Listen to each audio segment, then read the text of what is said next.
The Bible says the Jews are black. You understand? A nation of priests.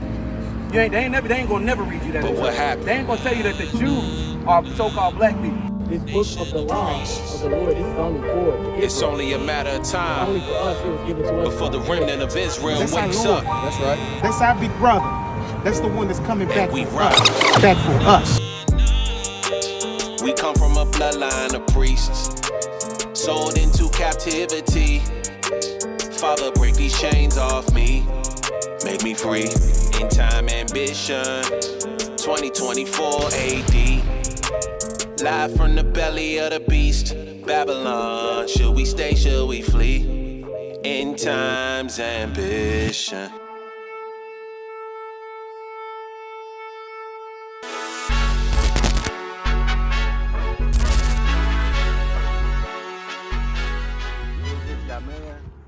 This is Ye right here. We got Solomon. And we got Jehu. My kids, man. We're the children of righteousness. We out here teaching our people who are the children of God. True children of God. Right. And that is the Israelites. Those are the black, so-called blacks, Hispanics, and Native Americans on this side of the hemisphere. That's right. And that's why we're out here. We're out here just to teach our people, like kids, who they are and what they got to do to get back in right standing with the Most High God, because we fell away from them, and that's why we go through the things that we go through. Yeah. Like kids, have you ever heard about the Israelites? For the what? About Israelites. You ever heard about Israelites? I don't know what to say. All right, you read your Bible? Never read it. No, not really. Okay. No. Well, like is your father, is he Hispanic, or is he Mexican, or Mexican? His father's Mexican? Yeah. Okay. Then more than likely you're an Israelite. Right. Like kids, mostly probably from the tribe of Issachar. Like kids, you been to Mexico yourself? Yeah. Okay. You know, in Mexico they actually have a city called Issachar. Yeah. Mm-hmm. Kids, and that's just a little further proof to show you that, hey, somebody knew that we were the people. Right. Like in knowing that you are the people, or that we are the people, there are things that we gotta do to be in right standing with the Most High God. Right. Because a lot of us have forgotten the way and gotten away from the path of righteousness. And the Lord, He told us that we need to be on that. He told us what we need to do to make it be. Deuteronomy 10 and 12. The book of Deuteronomy, chapter 10, verse 12. And now, Israel, what doth the Most High thy power require of thee? Now, we know that we're Israelites. You say that you're Mexican. Now, our Mexican brothers and sisters, they're from the tribe of Issachar. Right. Like this. So he's saying, Israel, what do you have to do? That would include you. But to fear the Most High thy power, to walk in all his ways, Walk in his ways. and to love him, and to serve the Most High thy power with all thy heart and with all thy soul, to keep the commandments of the Most High and his statutes, which I command thee this day for thy good. So what he's saying is that you got to keep the commandments that he gave to his servant Moses for your good, so that you can live a good life. Because in Deuteronomy 28, it gives you a list of things that if you keep the commandments, you'll be blessed in. But if you don't, there'll be curses upon you. And that's how we kind of figure out who is an Israelite and who is not by that same movement or those scriptures there. My own I think this fine. Now we'll grab that. So with that, do you know any commandments of God? You know any of the commandments? Like, do you know what the 10 Commandments? Wow. I'm speaking English, I understand you, but sometimes it's difficult to talk. Oh, okay. But do you have a Bible? I have Bible in my house, yeah. Okay. What we're going to start at, let's start with just the 10 Commandments. The 10 Commandments is what they gave Moses. He got on the tablets of stone. Okay, we'll start there. Let's get Exodus 20. Book of Exodus, chapter 20, verse 1. And the Most High spake all these words, saying, I am the Most High thy power, which have brought thee out of the land of Egypt, out of the house of bondage. Thou shalt have no other gods before me. That means that you have to put the Most High God first in your life above everything. Like a lot of brothers, like, we like to do other things. We like to go out. We like to have fun just like anybody else. But we always put the Most High God first in our life before anything else. Thou shalt not make unto thee any graven image, of any likeness of anything that is in the heaven above, or that is in the earth beneath, or that is in the water under the earth. Now, it's saying that you're not supposed to make any likeness of things. It's like it's any graven images. It's not just saying that you can't have like a sculpture of like a bird or anything, but it's saying not to make any idols, in other words. Right. Like you know how you go into churches and they have the cross with Jesus on it, supposedly? Like they're not supposed to have it. Because that's that commandment right there. You're not supposed to have any graven images. Like this. Because most people go up to it and they look at it and then they pray and do all that. They're not supposed to have that same thing when it comes to like crosses, rosaries, stuff like that. Not supposed to have it. Thou shalt not bow down thyself to them, nor serve them. For I, the Most High, thy power, am a jealous God, visiting the iniquity of the fathers upon the children to the third and fourth generation of them that hate me, and showing mercy unto thousands of them that love me and keep my commandments. He's basically saying like this, hey, I'm going to show mercy to those who do love me, but those who are breaking that commandment, like it's not going to be, I'm going to have no mercy to you. And to your, not just to you, but it's going to be to your children and their children. Thou shalt not take the name of the Most High thy power in vain, for the Most High will not hold him guiltless, which taketh his name in vain. Now, when he says that, when he means to say his name in vain, it's not just talking about saying, like some people say GD, you know what I'm talking about? Yeah. It's not talking about saying a cuss word and then God's name. It's talking about saying, like, I'm a child of God, but you're doing the opposite. Like being a hypocrite, saying, I love God, but I don't do nothing that God does. Right. He told me to do it. Again, that's truly taking the Lord's name in vain. Remember the Sabbath day to keep it holy. 6 days thou shalt labor and do all thy work, but the 7th day is the Sabbath of the Most High thy God. Stop right there. You heard of the Sabbath day? Yeah. All right. Did you know today's the Sabbath day? Today's Today's the Sabbath day. Even when you get to when you speak Spanish, like what's the 7th day? What's today's day? It's Sábados, right? yeah. So that's where you got Sabbath from.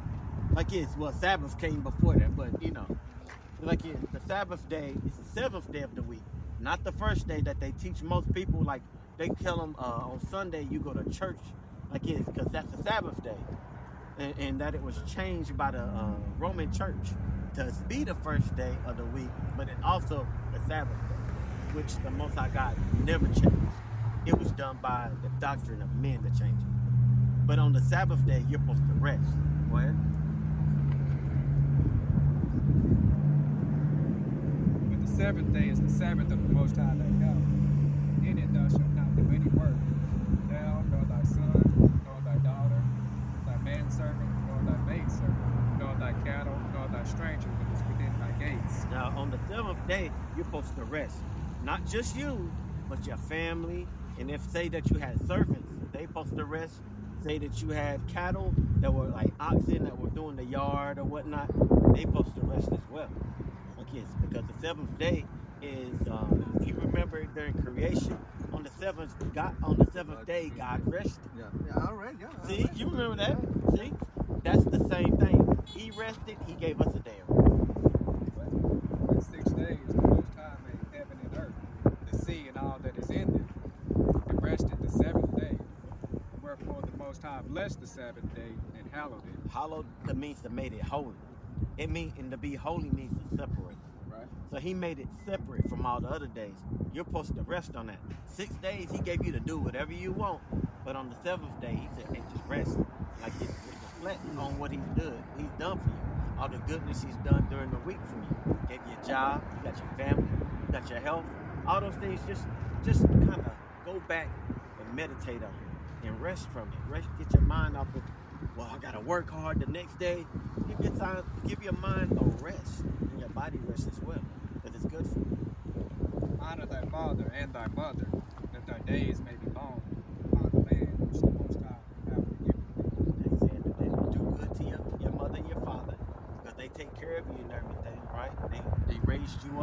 Like even if they might have treated you bad, right? A few things you might have had an argument with them, and y'all don't talk that much, but you can still honor them, right?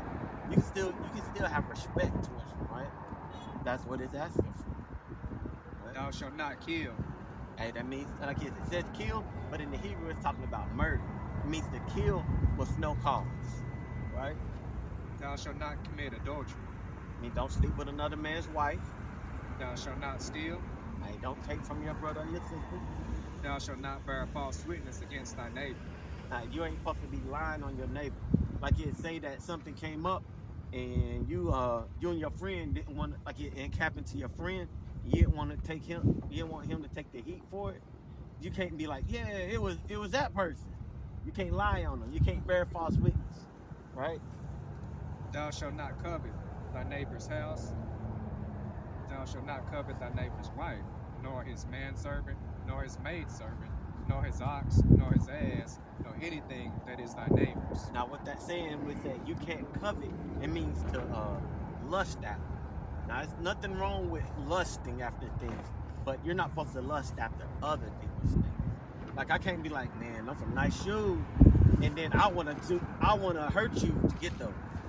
Because when you covet after something, you have a strong feeling towards it. I'll do whatever I want to do to get those shoes. You're not supposed to do that. Right. Like you're supposed to be walk in righteousness. But that would be stealing as well, right? Like it just coveting leads to envy. Envy leads to strife. And then that could be strife between your brother and something that you're not supposed to do. Like, yeah. I figured I'd just give you a little bit. I ain't want to give you too much, though.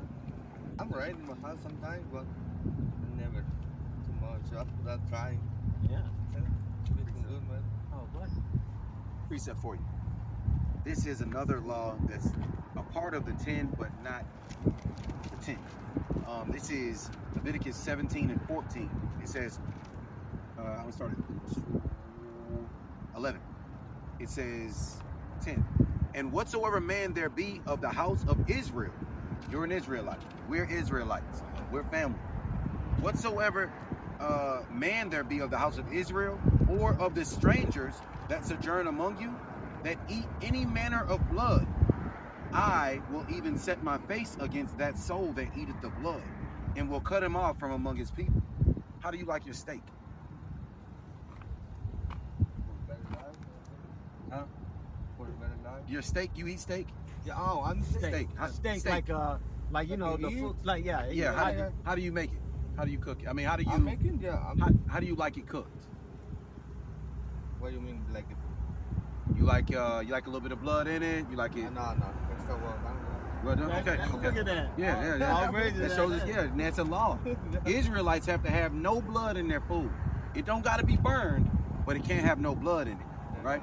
Yeah. And I'm going to read what. For the life of the flesh is in the blood, and I have given it to you upon the altar to make an atonement for your souls.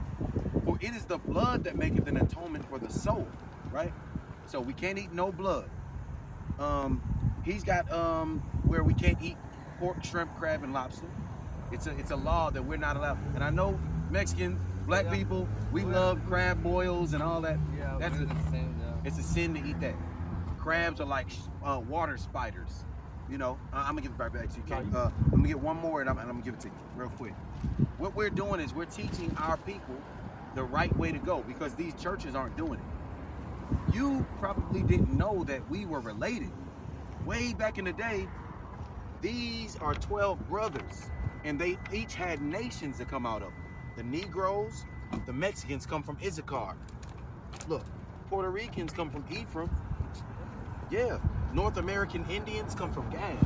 All these people, blacks, Hispanics, and natives, are really one family. That's why. Yeah, they broke us up. They broke us up, split us up, and they put some of us over in this country, that country. Yeah, they changed our language, and they interbreeded with some of our women, right? But we are the children of Israel, right? Yeah, the so-called Negroes, Hispanics, and natives of Negro and indigenous descent. Check this out. Another law. Leviticus 19 and 28. You shall not make any cuttings in your flesh for the dead, nor print any marks upon you. I am the Lord. That's going into tattoos and things like that. I got a tattoo. Shouldn't have had it. Yeah, but yeah, other people say that it's bad. yeah, we didn't know about it, before, but now that we know it's a sin, we can't get no more tattoos. Yeah. Because your body is a temple of the Most High God, right? He wanted us holy and acceptable unto Him. He tell us don't print nothing on our bodies. Yeah, the heathens do that. You see the Africans, they get those, they'll put them little, look like holes and stuff in their faces. And yeah, all that extra crazy stuff. Yeah. Teach a little bit of law. Leviticus 11:7. And the swine goes, he divided the hoof, and he cloven footed. Yet he cheweth not the cud, he is unclean. Swine is unclean to you. The swine, of course, you know what the swine is. He's unclean to us. Come on, Jake.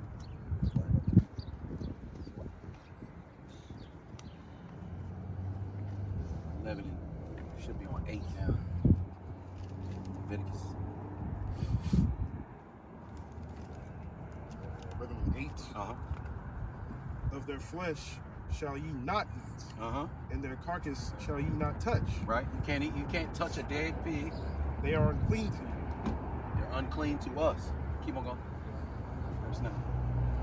These shall ye eat of all that are in the waters. Whatsoever hath fins and scales in the waters, in the seas and in the rivers, them shall ye eat. Okay, so he's basically saying anything if it has fins and scales, you can go ahead and eat that. But if it doesn't, like crawfish, crabs, lobsters, squid, octopus, stuff like that that's in the ocean, oysters, they're not for us to eat. They have a specific job that the Most High gave them. Like they're bottom feeders. They clean the poo out of the oceans. Or you got mussels. They filter in the water and then they clean it. That's how you get when you see the reefs, you see it's really clear because you got all those creatures there keeping it that way.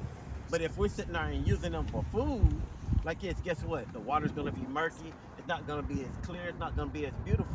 But the Most High set those things up in place so that we can enjoy the beauty that He created. Now we can still eat fish, not catfish, not shark. No shark. Yeah, but anything that got fins and scales. See the scale, you gotta peel it. We can eat those type of fish. Salmon, trout, sardine, bass. Yep, that's true. Yep, we can eat those things. Yeah, you can have bison, deer. You have venison, you have buffalo, you have lamb, you got turkey, quail, chicken. All of those things are lawful to eat. Yeah. Yeah. Thank you so much. Nice to meet you. Oh, you Nice got to your meet phone you, on? brother.